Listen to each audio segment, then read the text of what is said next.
brand jacket. What would I have had before? An expensive jacket. Well, what would I have had before? Something more like this. What are you trying to say? You're always trying to judge me when you say things like that. Aren't you? You are, aren't you? What do you mean judge you?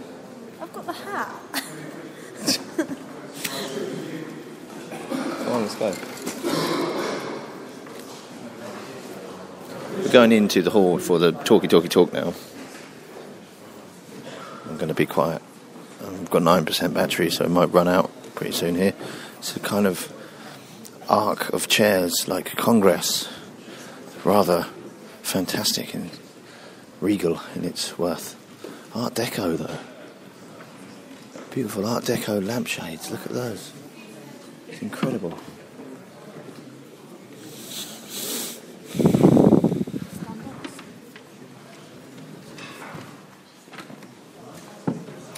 Fantastic interior. Look at the Art Deco. Well, sorry. Get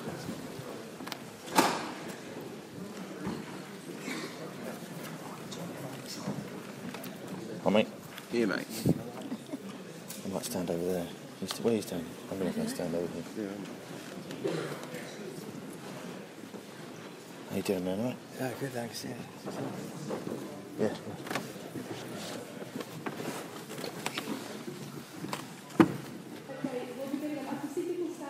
If there's anyone who can't stand because of health reasons, I think we probably could squeeze a couple more in. But if everyone's comfortable, do we begin?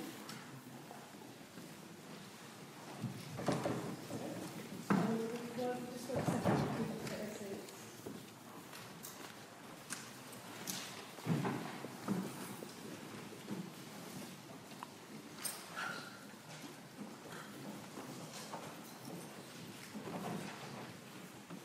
So this item is the Wenlock Public House, item 7. I have Charles Moran and Dale Ingram as applicants and supporters, and David Knight and Natalie Ward registered as objectors. Is that who's here? And this lady here is... Oh, you're Dale, sorry. Great, so... for the benefit of the people just coming to the room, I'll ask the case officer to introduce the report, then the objectors will have up to 5 minutes between them to speak, then the applicants will have up to 5 minutes between them to speak, then the committee members can ask questions of the officer, the objectors, or the applicant, or indeed all three, and then when we've finished our deliberations, we will take the vote. Is everyone happy with the process? So over to the case officer, please. Chair. This item relates to the Wenlock Public House, which is a detached two-storey pub at the junction of Wenlock Road and Sturge Street. The building retains a number of historic features both internally and externally, is now locally listed and forms part of the Regent's Canal Conservation Area. So the pub is here at the junction of Wenlock Road and Sturge Street. It shows the north elevation of the pub and the north and west elevations. This is the west and south elevations, south elevations are blank wall, and the north and east elevations, again, the east elevations are blank wall. The site is surrounded by a mix of uses. The park is located to the north, mixed-use premises are located to the west, and the business park wraps around the site to the south and east, with the buildings set away from the pub and car parking dividing the pub from the business estate buildings.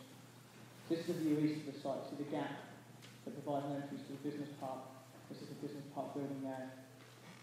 And then view south. Particularly taking photographs and the don't allow photography. This is largely because of the officers. It's not part of their job to be photographed while they're carrying out their duties. Thank you. So the view south from the site. So the pub's here, and then you've got the gap, so this forms sort of the curvature of the business estate, and then the business park building here.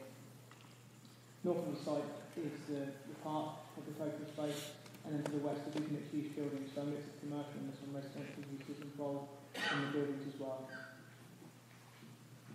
There was a planning permission in place for a mixed-use development at the business park site, which would adjoin the Wenlock Arms building. The plans submitted with this application show the current proposal in the context of the approved development, which is for information purposes, although, as you see from the side photos, the approved scheme is yet to be implemented. This proposal involves the infilling of the south-east corner of the first floor and erection of an additional storey in the form of a mansard roof to create 2 flats at first and second floor levels. This would give rise to the loss of the ancillary space for the public house at the first floor level and loss of a small element of the pub at ground floor level to facilitate the access to the residential units. The proposal also involves internal alterations to the public house, including provision of a kitchen at basement level and provision of new toilets.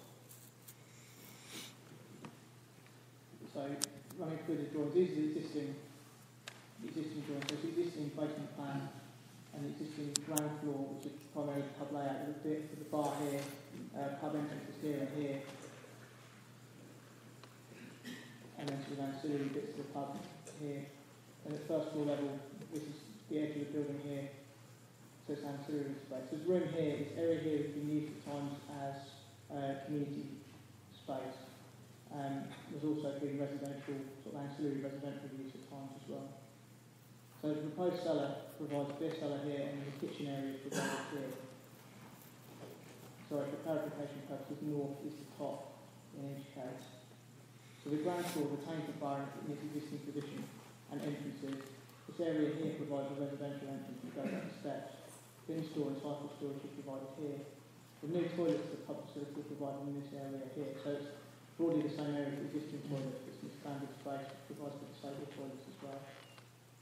And so the first floor provides the 2 flats. Each flat is over 2 floors and split. So there's a flat on the western side and a flat on the eastern side.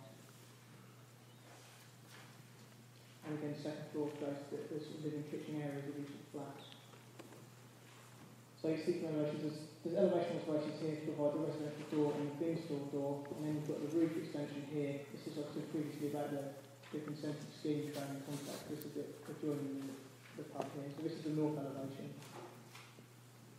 And here we have the west elevation.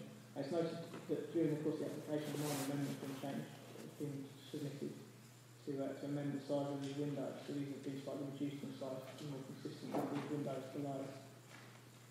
Again, this shows these elevations, the south and east elevations show it in the context of the existing, so it doesn't show the consented scheme. You can see, if the consented scheme doesn't go ahead, this is the flank wall that you would see. So broadly similar to the existing, this infill section of flank wall here. And similarly, the eastern side, a section of flank wall.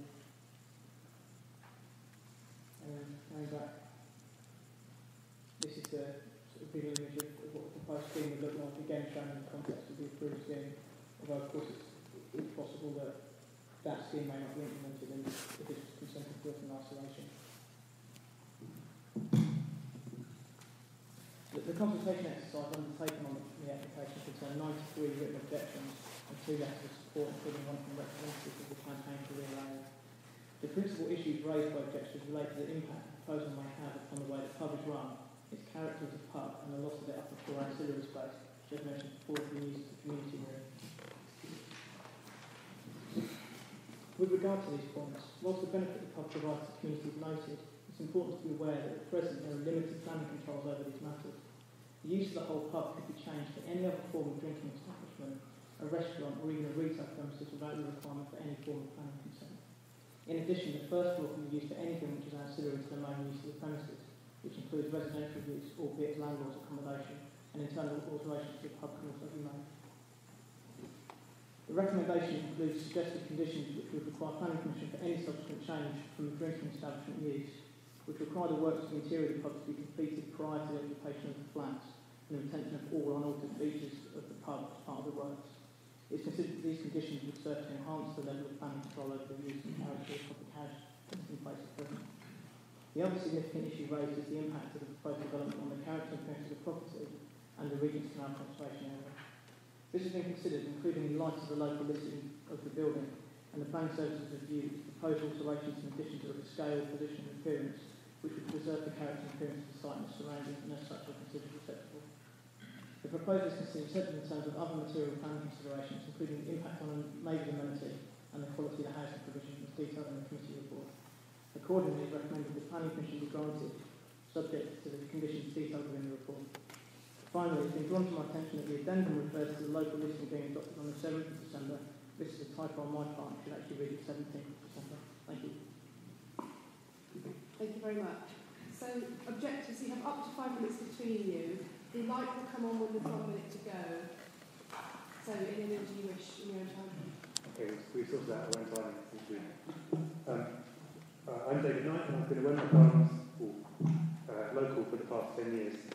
The equation for the nearly 1,500 people who signed the petition opposing the scheme is simple. The loss of a socially significant and much-loved public house, which has been central to its many communities for decades, for the sake of 2 fundamentally compromised residential units. London does not need 2 new flats at such expense. The removal of the Wenlock's function room and the presence within the same curtilage of 2 flats above will make the pub's unique musical, community and social offer impossible. The case officer's report describes the pub's function room as ancillary, invalid in planning terms and therefore expendable. This to me is wrong on various counts. It is contrary to English Heritage's own published history of public house. It's contrary to the definition of community facilities given in a recent national planning policy framework, which states the importance of retaining and enhancing meeting places as a matter of national policy. The report says that the Wenlock function was used for storage on the day of their visit.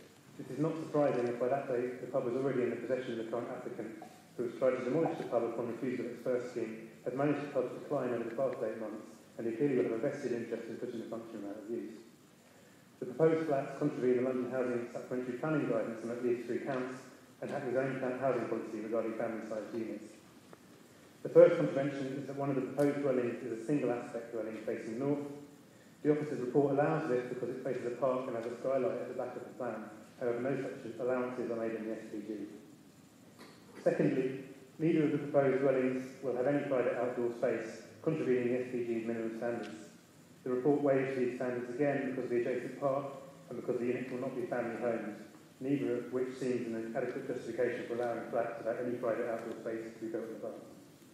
Hackney prioritises family homes, but the scheme does not provide these. Waivers on the basis that the flats will be above a pub and will have no private open space only reinforce the idea that the flats will not be of acceptable quality, disregarding as they do several London-wide housing standards. Noise from the pub's daily life will impact hugely on the new flats within its curtilage, and in turn this will damage the pub's role as a community and music hub. The London Housing SPG notes that acoustic insulation should not be relied upon as the only means of limiting noise. However, the report justifies the development purely on these grounds. The quality of the proposed homes is again called into question. Will the residents, for example, ever be able to open their windows during the evening? The suggestion that the pub's viability would be increased by the current proposal is highly doubtful given the loss of its community offer. The Wenlock's viability is one of London's most popular and legendary pubs has never been in question. During the recent sale, several other purchasers expressed an interest in buying the pub and running it purely as a public house. The development is neither necessary nor does it increase viability. My final point is about the design of the new extension. The pub is described in the case officer's report as a distinctive late Georgian pub to which a traditional mansard roof will be added above the parapet line. A mansard roof is not traditional to late Georgian pubs or to the local area, and it will fundamentally alter the distinctive proportions of the pub. As such, the design will damage the building's massing in quality and have a negative effect on its conservation area. It will be an indictment of the planning system if it allows 2 unacceptably compromised flats to destroy a unique community pub like Wenlock Arms. Furthermore, it will set a precedent for other pubs to use the rooms and the generosity that has given them their central role in our communities. I'm Natalie Ward and I have lived in Windsor House over the road from Wenlock Arms my whole life. I'm standing here because I know that the current proposal will destroy a near 200-year-old terraced part of the community for the sake of 2 flats. Today I quote 1,500 signatories opposing any redevelopment of the pub. Recently we've seen a massive number of flats built on Wenlock Road. The Wenlock, one place that has a sense of community left in the area, is surely the most important community asset as these new people arrive. The value of the functionaries of the community has been totally underplayed. I and many others spent our lives using the Wenlock and its upstairs function room for weddings, for birthdays, christenings. This function room that makes the pub's unique atmosphere possible will be totally destroyed by the proposed changes. The function room has hosted music lessons for local kids, folk nights, camera meetings, writers groups, national charities and associations, along with rehearsals, serving as a backstage for legendary jazz musicians. How can this loss not be material? What you are deciding today is not the fate of any old backstreet boozer, but the fate of a uniquely precious pub known worldwide as a living history, and the only reason why people from all over the world walk up Wenlock Road. Surely the council agrees that a building of this age and of this importance shouldn't be considered for alteration. This pub survived the Blitz, and now it has to survive cultural vandalism by companies concerned about money, not